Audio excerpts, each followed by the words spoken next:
Taste the Daily. சிறப்பு வாய்ந்த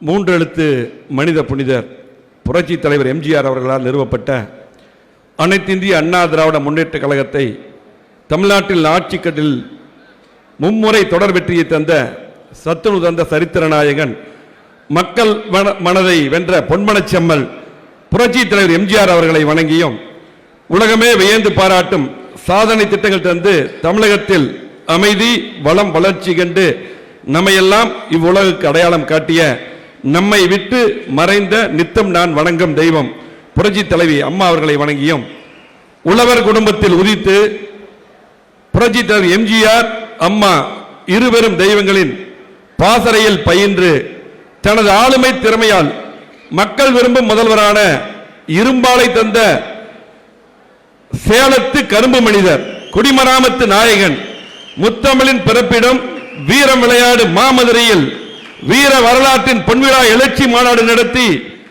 தலைநகர் சென்னை பெருநகரில் தமிழகத்தின் முதல் பெண் முதலமைச்சர் மறைந்த அம்மையார் திருமதி ஜானகி அம்மையார் அவர்களுக்கு நூற்றாண்டு விழா கண்டு சிறப்பு சேர்த்த எதிரிகளின் சிம்ம சொப்பனம் தமிழகத்தின் விடிவெள்ளி நம்மில் ஒருவர் நமக்கான முதல்வர் கழக பொதுச் செயலாளர் சட்டமன்ற எதிர்க்கட்சி தலைவர் புரட்சி தமிழர் வருங்கால முதலமைச்சர் மாண்புகன் எடப்பாடி அவர்களையும் வணங்கி தமிழகத்தின்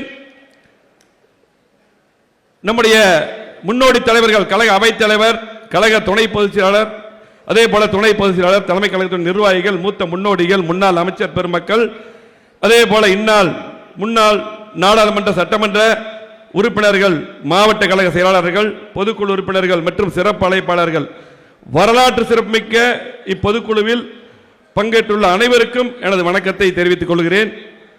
சீரோடும் சிறப்போடும் நடைபெறுகின்ற வரலாற்று சிறப்பு வாய்ந்த இப்பொதுக்குழுவில் எனக்கு பேச வாய்ப்பளித்த கழகத்தின் பொதுச் செயலாளர் புரட்சி தமிழர் சாமானியர்கள் முதல்வராக திகழ்ந்த மாண்புமிகு எடப்பாடி அவர்களுக்கு மீண்டும் நன்றியை தெரிவித்து அண்ணன் எடப்பாடி அவருடைய ஆட்சி காலத்திலே அம்மாவுடைய ஆட்சி அவர் வழிநடத்தின போது எண்ணற்ற திட்டங்கள் உங்களுக்கு தெரியும்.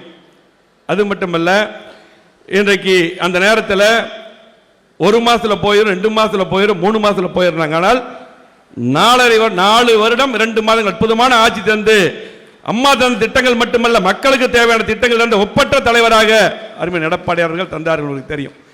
இந்த மண்டபம் நம்முடைய சிவி சென்ன சொன்னது போல இது நம்முடைய கட்சிக்கு ஒரு ராசியான மண்டபம். இங்கதான் ஒத்த தலைமை எல்லாரும் வேண்டும் சொல்லிட்டு இருந்தோம். ஒத்த தலைமை வந்தா கட்சி நல்லா இருக்கும். புரட்சி தலைவர் எம்ஜிஆர் அம்மா போல ஒத்த தலைமையாக அற்புதமான தலைவராக எடப்பாடி அவர்கள் இதே இடத்துல தான் நம்ம கொண்டு வந்தோம். இன்னைக்கு பத்திரிகைகளை என்ன வேணாலும் எழுதிட்டு இருப்பாங்க. பத்திரிகைகளுக்கு என்னன்னா எப்பவுமே அதிமுக ஒரு வெற்றி வாய்ப்பு இழந்தால் அதுக்கப்புறம் பிரம்மாண்டமான வெற்றி பெறும். அது சரித்திரம், அது எல்லாத்துக்கும் தெரியும்.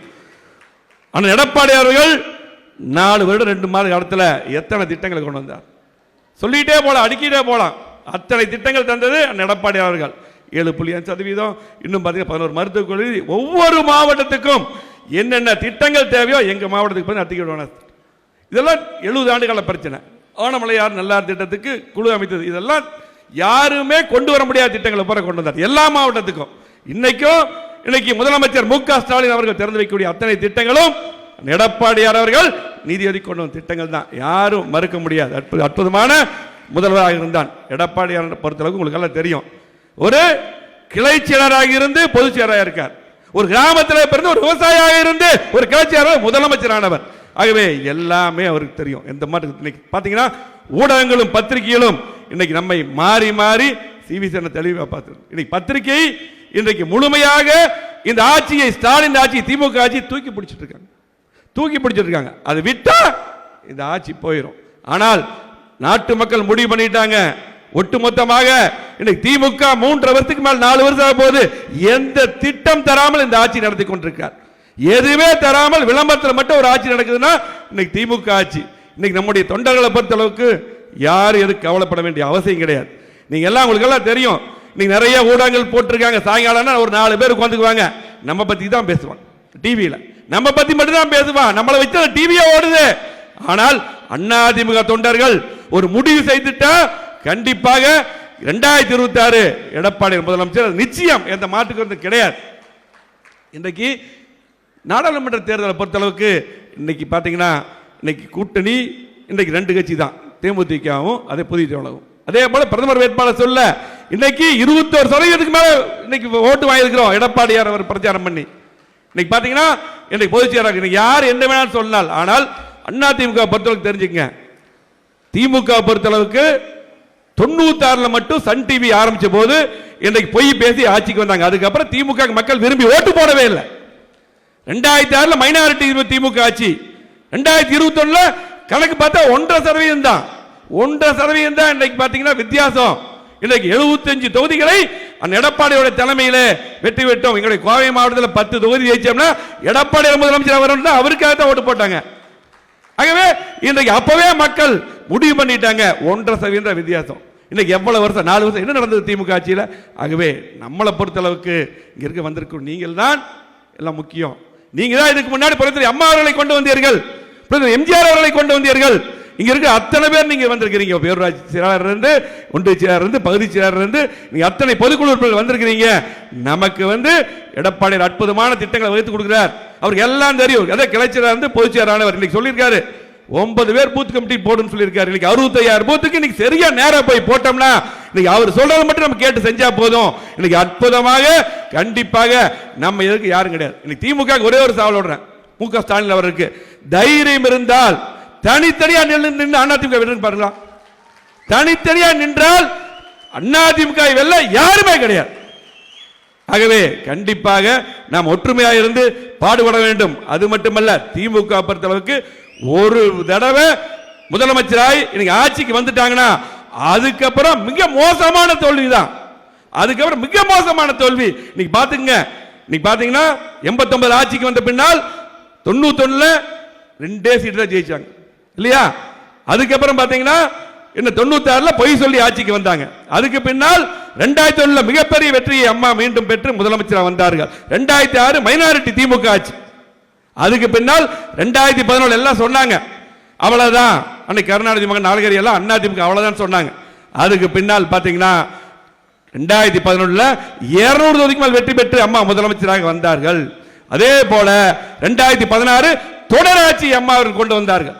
அதுக்கு பின்னால் 2021 75 தொகுதியில் அற்புதமான பாத்தீங்கன்னா இவர் மட்டும்தான் யாரோ இல்ல கூட இருந்தாங்க ஒருங்கிணைப்பாளர், அவங்க எல்லாம் எங்கேயுமே போல. இவர் மட்டும்தான் போய் பிரச்சாரம் பண்ணி இன்னைக்கு தமிழ்நாடு 20,000 கிலோமீட்டர் மேல் சுற்றுப்பயணம் செய்து 75 தொகுதி கொண்டு வந்தார். 1.5% வித்தியாசம். 1.5% வித்தியாசம். இன்னைக்கு பாத்தீங்கன்னா இன்னைக்கு திமுக பாத்துங்க, நீங்க இன்னைக்கு பாத்தீங்கன்னா யாருமே திமுக ஓட்டு போட மாட்டான். இன்னைக்கு ஏழைகள் ஓட்டு போடுவாங்களா? நடுத்தரவர்கள் ஓட்டு போடுவாங்களா? தொழில் முதலீட்டாளர் ஓட்டு போடுவாங்களா? தொழிலாளர் ஓட்டு போடுவாங்களா? விவசாயிகள் ஓட்டு போடுவாங்களா? எப்பவுமே திமுக ஓட்டு போட அரசு ஊழியர் இந்த ஆட்சி வேண்டாங்கிறான். ஆகவே நம்ம சரியா வேலை செஞ்சா கண்டிப்பாக நமக்கு அதிகமான 200 தொகுதிக்கு மேல் வெற்றி பெற்று எடப்பாடி அவர்கள் முதலமைச்சர் வருவார். ஒட்டுமொத்த தமிழ்நாட்டு மக்கள் அனைவரும் எதிர்பார்த்து கொண்டிருக்கிறார்கள். எடப்பாடியாருடைய ஆட்சி எப்பொழுது வரும் என்று எதிர்பார்த்து கொண்டிருக்கிறார்கள். ஆகவே நம்ம திமுக பத்தி கவலைப்பட வேண்டியதில்லை. நம்முடைய பணிகளை நாம் போய் சரியா செய்தாலே போதும். நம்முடைய இருக்கக்கூடிய 82 மாவட்ட செயலர் இருக்கீங்க, அதுக்கு இருக்கிற அத்தனை பொறுப்பாளரும் நம்முடைய பணிகளை செய்தால் கண்டிப்பாக நிச்சயமாக வெற்றி உறுதி என்று சொல்லி இந்த சிறப்பான இந்த பொதுக்குழு கூட்டத்துக்கு வந்திருக்கக்கூடிய அத்தனை பேருக்கும் வாழ்த்துக்களையும் நன்றியும் சொல்லி மாண்புமிகு கழக பொதுச் செயலாளர் அவர்கள் இன்றைக்கு நமக்கு அற்புதமான வர வழியெல்லாம் பார்த்தீங்கன்னா பொதுக்குழு இவ்வளவுதான்.